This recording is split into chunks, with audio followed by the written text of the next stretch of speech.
Hello, my name is Angelo and welcome to my channel. Today we're going to talk about a brief history of revolvers and ask the question, are revolvers still relevant in 2021? So the short answer is yes. Yes, revolvers are still relevant. Now, why are they still relevant? And this is something we'll kind of discuss, but first we're going to actually talk about the history of the revolver. So the first American revolver was made by Samuel Colt. It was the Colt Model 1848 Percussion Army Revolver. It was in .44 caliber, it was single action, and it had a 6-round cylinder.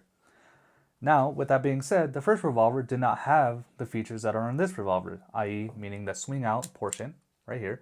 This revolver is unloaded, and it does not have the ejector rod that is in this revolver. Those will actually come later, again made by Colt and then eventually Smith & Wesson. With that being said, the first double action revolver is the Colt Model 1877, and that's essentially meaning that you did not have to cock the hammer every single time you fired it, and you could empty the whole cylinder before you had to reload, and you never had to cock the hammer unless you wanted to. The first swing out cylinder was a Colt M1889, which finally gave you the design of this. Maybe not this exact design, but it was the first revolver that allowed you to swing out and actually empty the cylinder this way. Now, the first hand ejected revolver, meaning this portion right here, was actually made by Smith & Wesson, and it was a Smith & Wesson 32 hand ejector first model. I believe that came out in the 1890s, early 1900s, before pistols really started taking off, and that's how you got the modern revolver, which is what we see today. Now, are revolvers still relevant? Yes, they are. They are relevant in two main areas, in my opinion. Now, everything that I say from here on out is my opinion. In my opinion, revolvers are really only good for competition or big game hunting. And there is big game self-defense, which we will talk about later in the self-defense section of this video. But that is mainly why I think they're so relevant. And they're also still relevant because they have the easiest manual of arms, in my opinion. They're very easy to maintain and they're very reliable. And the cartridges are still somewhat comparable to modern day handgun loads such as 9mm. Alright, now here is where we get a little controversial. We are going to talk about self-defense. Self-defense against animals. Everything I'm about to say right now about self-defense against animals are just things I've read online. I have no experience. I have no actual in-person verification of someone using self-defense against animals. But from my understanding online, that is what revolvers are king at. If you want to put a big hole in something, a revolver is the way to do it. Revolvers, unlike semi-autos, can hold very large cartridges and hold lots and lots of pressure. You know, some of these revolvers would be the 500 Smith & Wesson Magnum. You have the 460 Magnum, the 454 Casull. You have the 357 Magnum, which I believe is the smallest out of all the Magnums. 44 Magnum. Is there a 45 Magnum? I'm not entirely even sure. Point being is that revolvers can really pack a punch once you get into those bigger bore, higher pressure rounds. Semi-autos can't do that. And with that being said, I would much rather shoot a bear with a 357, 44, 454, and so on and so forth, instead of a 9mm, just because of the amount of force that it'll have on that bear. Now, also from my reading, shot placement is more important than the actual caliber itself. So, in theory, you could just use 9mm and just shoot the crap out of the bear until you're out. But, I mean, to each their own. For me, again, this is just stuff I read online. I've never done it. I've never had to do it. I've never considered it. I just know that you can buy a 500 Smith & Wesson Magnum revolver with I believe a 2-inch or 3-inch barrel. A snub-nosed Smith & Wesson 500 Magnum revolver. That's going to pack a wallop. So just keep that in mind. If you're looking for big game hunting or just having a big bore for self-defense against animals, then yes, revolvers are so relevant. Now, could you use a 460 or 454 against a human? Yeah, probably. Should you? Probably not.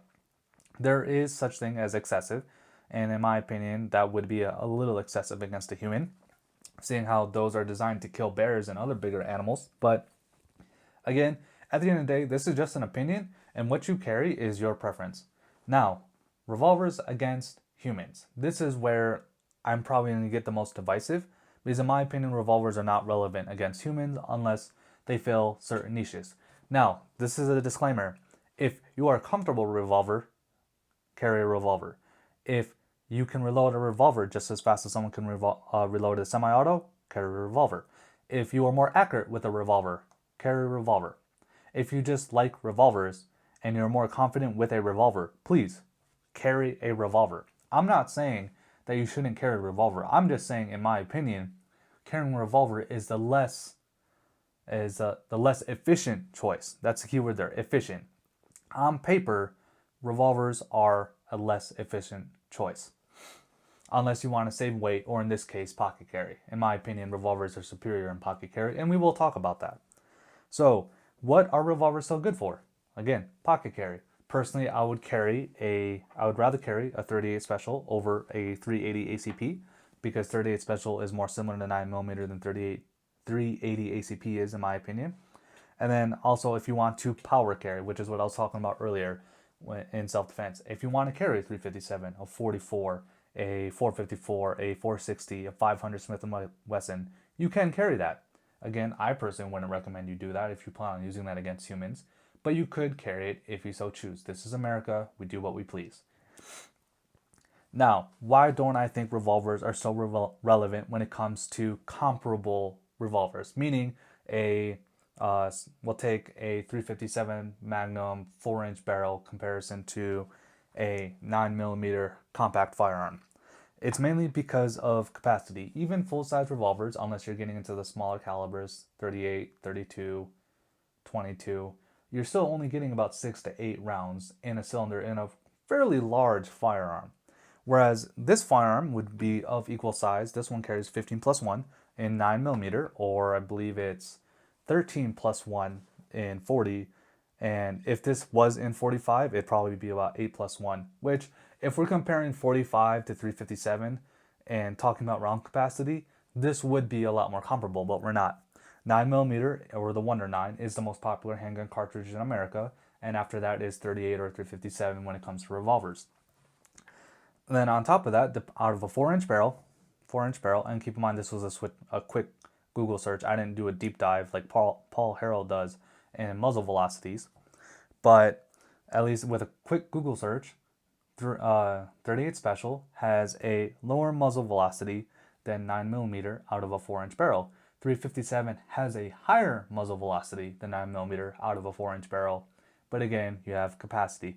And the muzzle velocity difference is about 100 feet per second, which is substantial, but for me, the difference between carrying 6 rounds and not of 357 and 15 rounds of 9mm is not enough to justify not carrying a semi-auto. Now, there are other features in semi-automatic handguns that kind of lend itself to being more efficient. Keep in mind, the word I'm saying is efficient, not better, efficient. That, again, reloading a box magazine is significantly easier than reloading a cylinder. This specific semi-auto has a self-loading feature, meaning that if the slide is racked back and it is empty, and I insert a magazine aggressively into this gun, it will actually chamber the first round. Now, that's not exactly unique to CZs, but CZs are kind of known for that, and it's kind of cool, and it's really fun to do, but here nor there, that's not the point of the video. So, just to kind of summarize, are revolvers still relevant? Yes, they are. They are just more relevant in other aspects that are not self-defense. And again, I'm just going to repeat what I said earlier. If this is what you're comfortable with, carry a revolver, because a gun is better than no gun. But that's just my opinion. If you appreciate the video, go ahead and like. If you would like to send me a message, I do have a Facebook. You can find that link down below. And you can always just leave a comment on your thoughts. I'd love to hear them. Also, if you feel like supporting this channel, I do have a Patreon, so go ahead and subscribe to that if you wish. I believe it's only $1 a month or something like that. It's really cheap. But anyway, until I see you all in the next one, peace out. I'm Mikel Angelo.